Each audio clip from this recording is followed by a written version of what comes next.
Halo semuanya, saya Lia Rahmawati dengan NPM 011 kelas A. Di sini saya akan menjelaskan tentang central dogma. Central dogma merupakan proses perubahan gen dari DNA menjadi RNA dan dari RNA menjadi protein.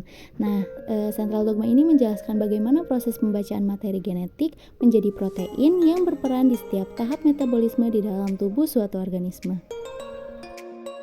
Dalam central dogma itu ada 3 proses, yaitu proses replikasi, proses transkripsi, dan juga proses translasi. Berikut adalah penjelasan dari setiap prosesnya. Yang pertama itu adalah replikasi. Replikasi itu merupakan proses duplikasi DNA menjadi DNA dengan bantuan DNA polimerase.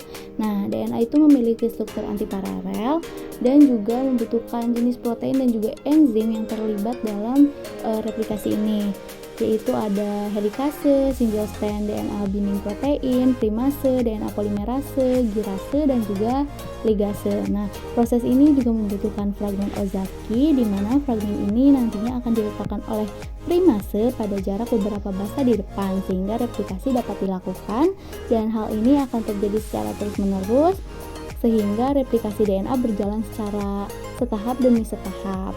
Nah, fungsi dari replikasi DNA ini yaitu menggantikan sel yang tua dengan sel yang baru. Selain itu, replikasi juga berperan dalam penurunan sifat dari orang tua ke anaknya. Proses yang kedua adalah transkripsi. Transkripsi itu merupakan proses perubahan dari DNA menjadi RNA dengan bantuan RNA polimerase. Transkripsi ini tuh terjadi di nukleus dan hasil RNA akan dibawa menuju ke sitoplasma untuk tahap translasi.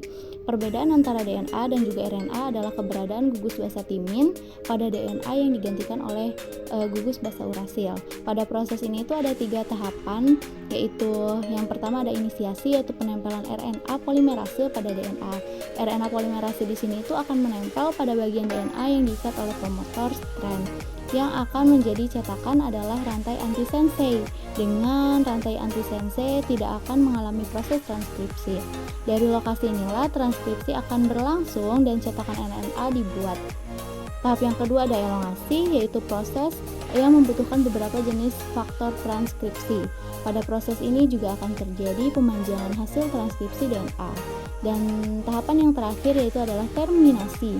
Terminasi ini adalah tahapan terakhir bila RNA polimerase bertemu dengan terminator yang menyebabkan lepasnya RNA polimerase dan juga rantai antisense DNA.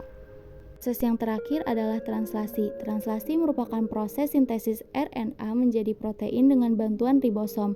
Pada eukariot, proses ini terjadi di retikulum endoplasma. Sedangkan di prokariot, proses ini itu terjadi di sitoplasma.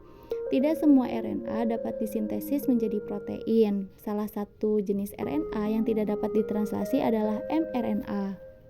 Sekian yang dapat saya sampaikan tentang central dogma. Terima kasih.